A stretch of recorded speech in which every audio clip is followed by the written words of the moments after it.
Hey, what's up, you guys? I'm with Dakota again. We're doing another discussion topic. Today we're going to be talking about, is getting into Yu-Gi-Oh!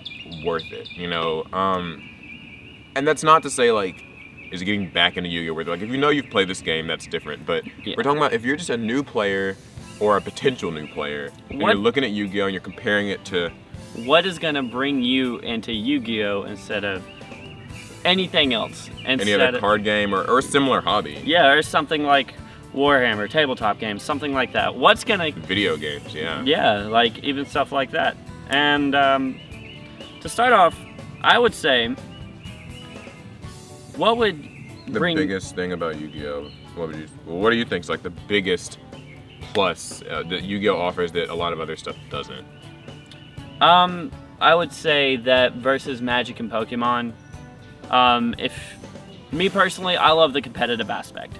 Because if I'm looking for something that's going to keep me on edge, if I'm going to look for something that's going to supply ample amounts of salts to fill my kitchen, I'm going to play Yu-Gi-Oh! Ample amounts of salt. Ample amounts of salt. You need that in life. I would say that compared to something like tabletop or something like video games, Yu-Gi-Oh! Will definitely get you more social. Like, you will actually meet people with this.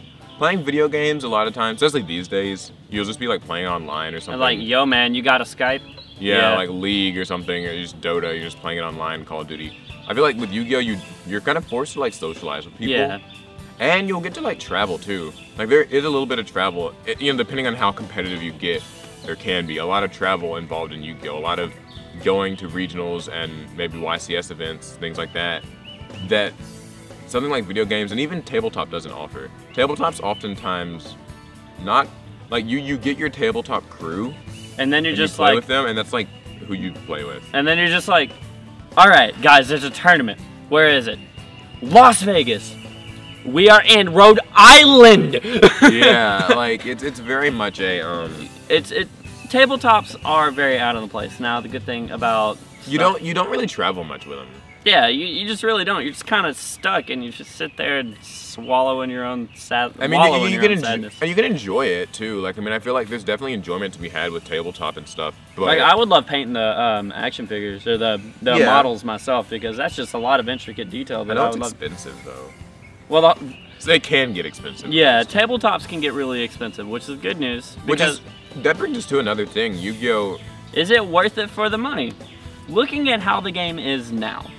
Let's compare it to Magic. Let's compare it to Pokemon. If we're going to compare it to Magic, we're not even going to start this, because Magic is by far a lot more expensive. I'd say Pokemon and Yu-Gi-Oh! Probably run like side to side most of the time. Yeah. Sometimes Pokemon's cheaper. Well, it depends on for Pokemon. It completely depends on rarity. It's a lot more rarity dependent than Yu-Gi-Oh! Because Yu-Gi-Oh! The secret vanities are like, what, 15? Yeah, I mean, I guess and the commons are worth more than the reprint secrets, or not. People have weird values they attach to Yu-Gi-Oh! Things. Sometimes. Yeah, it's so weird. I would say, like, honestly,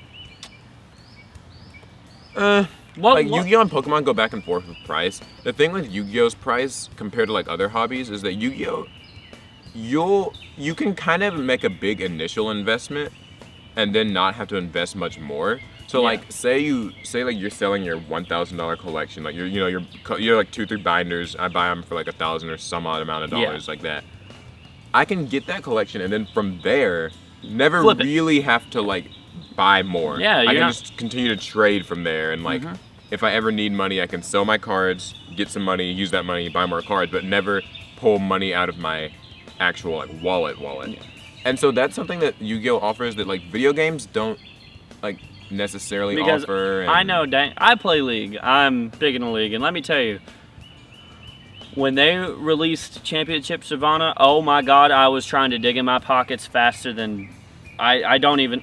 That's one spider video where the dude's like, oh, I'm gonna dig a hole, and yeah, faster than that spider, because that spider. Quick aside, how does the money stuff work in League? Like, do you buy the champions, or do you buy like? The answer to all your questions are yes, and the answers to all your questions are also no. So it's like pay to win? No, it's not. It's not like cricket. Wait, so, well, I mean, like, where does the money spending come from? Like, what do you spend money on? The money spending, basically, what do you buy? You can buy skins, you can buy champions, you can buy runes, rune pages, experience boosts, IP boosts. IP is your in-game currency, so a lot of the times you're not. Oh, okay. The only thing that you're really going to spend money on is actually skins, because that's the only thing you can't buy with IP.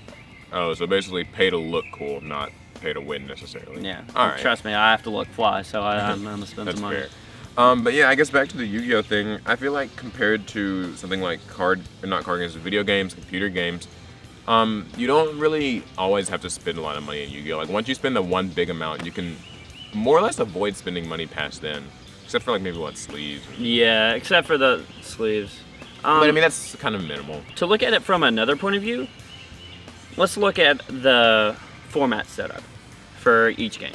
Now, Yu-Gi-Oh is the only one of the big 3 card games that has a standard all-around format.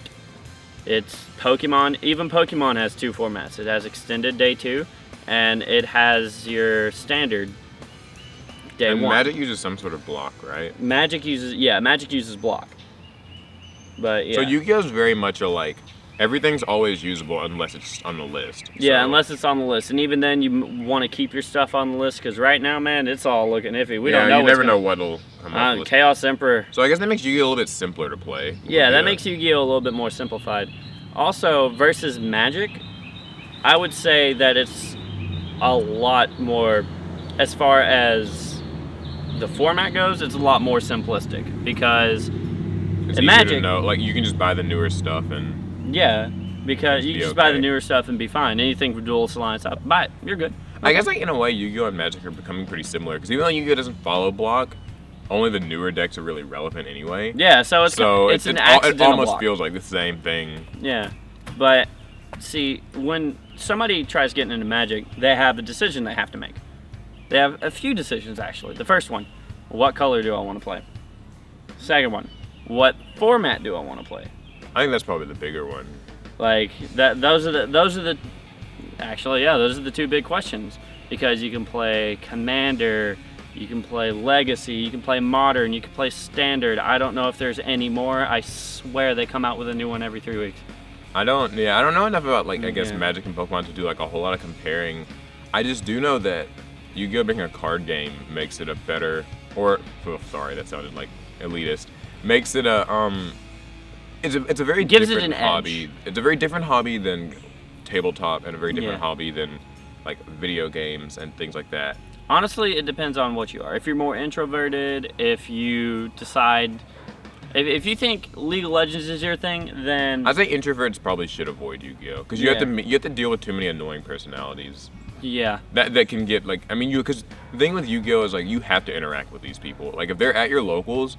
Even if you don't like them, even if you could avoid them most of the time, you're gonna get paired up against them. You're gonna have to trade with them sometimes. You're gonna have to deal. I know exactly. Anyway, you're gonna have to deal with annoying people. Whereas with League, I mean, people can be annoying in chat, but that's chat. Thank God for mute buttons. See, in real life, you don't have a mute button, and the only mute button we have, unfortunately, is illegal. So. Yeah.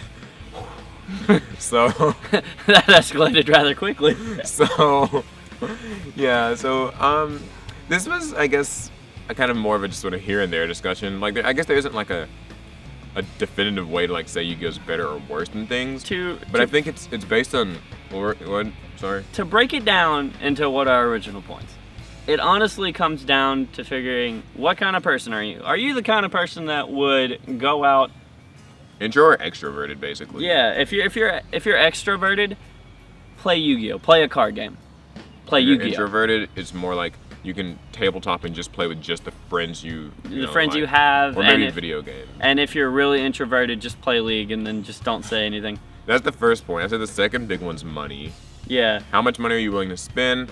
Are you willing to spend big amounts at one time? Because Yu-Gi-Oh can sometimes come down to that, just. Spending a lot at one time. Because I know dang well that I have dropped. A little over. I've dropped 300-400 at a time, not just once, but 3 or 4 times. And that's how it is. Sneak peek days and YCS events where collections are getting bought and sold. Everybody's just Where are they at? Where you got that? Where's that stuff at? Yeah, where like Yu-Gi-Oh is one of those games where you have to be sometimes willing to drop a whole bunch of money. Whereas with something like video games, especially like, you know, the League and other like sort of like little microtransactional games, you don't have to spend $1 billion in one day. You can just spend like a little bit every week or month or you know, however it's convenient. Earn it, basically. With League, you earn it. And tabletops, they're gonna cost you. Hi. They're just gonna cost you money over time. And this is gonna be. Oh, okay. I thought she was gonna walk behind us. I was gonna do a little intro segment. But yeah, we're at a park, so. But anyway, but I guess that more or less concludes the video. It kind of just comes down to who you are, and kind of like money. Maybe if I had to add a third one, it'd be like how you view like strategy type stuff. From a completely biased opinion, I would say yes. Like that Yu-Gi-Oh's good for strategy and that Yu-Gi-Oh, yes, that Yu-Gi-Oh is good if you want to study for your big English test. You can learn a lot of stuff from it. Yeah, you can learn a lot of stuff from it. You will learn in Yu-Gi-Oh one thing is that you'll learn how to read. So if you're having trouble with math. that, yeah, and math, you're gonna learn a lot of math. Yeah, how to math. You're gonna learn how to math big time. Stuff like that. Yu-Gi-Oh will also teach you one big lesson. It's one that I've learned. Sometimes you got to get your ass kicked, so that way you can get better. I think that applies to everything. I mean, like all the different games you can play. Yeah, it video applies games. Maybe not tabletop as much, but well, I think Yu-Gi-Oh is more like just. Yu-Gi-Oh can be very like, you can just get bopped in Yu-Gi-Oh a lot though. That is true. Yeah, and it makes you feel bad. Yeah, I don't think losing in Pokemon and stuff is as frustrating as Yu-Gi-Oh Seismitoad. because Yu-Gi-Oh's a lot of luck, a lot of getting sacked, a lot of. Yeah. No, oh, sorry. I opened up Luma double charge the light brigade. And just like a bunch of dumb nutty. Yeah, just like sorry, I opened up nuts and you have 3 MSTs and 2 potted dualities. Have fun. So that pretty much concludes the video. Tell us what you guys think. I mean, like, what qualities do you think a person kind of needs to have to play Yu-Gi-Oh? What does Yu-Gi-Oh offer that other card games and other hobbies don't? And, you know, obviously we're biased because, you know, we play Yu-Gi-Oh, so, you know, it's a Yu-Gi-Oh channel. Yeah. Of course, we're going to be in support of it. But, I mean, even if you think that there are things that other games offer that Yu-Gi-Oh doesn't, I mean, that's cool, too, so. No, we're not going to hate on you. Unless you play Redakai, then get out. So, that's the video. Serious Give it a thumbs up if you like it. Remember to leave that comment, share it with your friends, and subscribe for more Yu-Gi-Oh videos.